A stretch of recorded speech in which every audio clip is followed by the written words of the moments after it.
गोटे गरीब माछवालार कहानी। माछवालाटी सबुदिन समुद्र को माछ मारिया जाए। से परिवार प्रतिपोषण करे।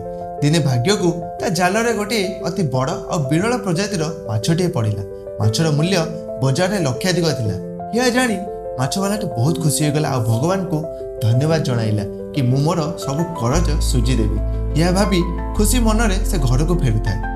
तार घर को फेरिबा रास्ता रे से गोटे बलवान युवक को भेटे जार नजर से माछटी ऊपर थाए। से माछ को से जबरदस्ती छड़ाई नेबा चेष्टा करे। जेते चेष्टा कले भी माछवाला से युवकर प्रतिरोध करि पारे नहीं, हारी जाए। शेष में से युवकटी माछ नहीं सेठारु पलाए। गला बाटरे युवक को से माछटी कामुड़ी दिए। तार बहुत बड़ क्षत हो जाए। सेथुरु बहुत रक्त बाहरे। माछ को बिकिला परे युवकटी तुरंत डॉक्टर पाखु जाए। डॉक्टर युवकर भल भाव चिकित्सा करते। क्षत को भल भाव परिष्कार करी बैंडेज करते। 3 दिन पर आसवाई निर्देश दिए। 3 दिन पर जिते से युवक आसे ता क्षत आहरी सतेज थाए, आहरी गभीर थाए। बाध्य होई ता से क्षत स्थान कटा जाए। से क्षत स्थान कटा जिबार किछि दिन बीती जाए। ता परे भी ता जंत्रणा कमे नहीं, तार किछि उपशम मिले नहीं। सेथिपाई से डॉक्टर पाखु पुणी फेरे। डॉक्टर देखती और कहती विष भावे आंगुठी को चढ़ी गलानी। एबे तुम आंगुठी कटा जिवो नले पूरा हाथ नष्ट हो जिवो।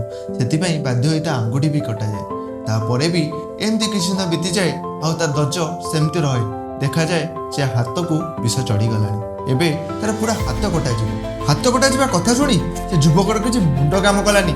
सेतेबेले केही जण ताको परामर्श दे कहिले तू कार किछि क्षति करिछु कि किछि पाप कमेइछु कि। सेतेबेले युवकर से माछवाला कथा मन पड़े। कहला हाँ मु जने गरीबर हक मारिछि, गोटे माछवालार हक खाइछि।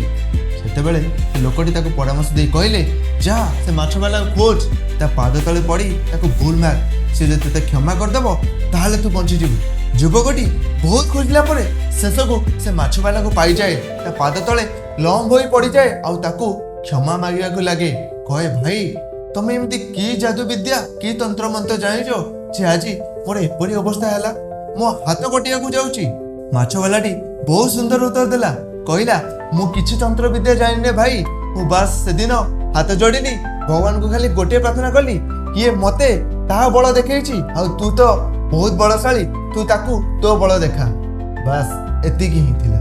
तेबे ए कहानी रु तमे कोन सिखिलो? कर्मफल केबे भी व्यर्थ जाएनी।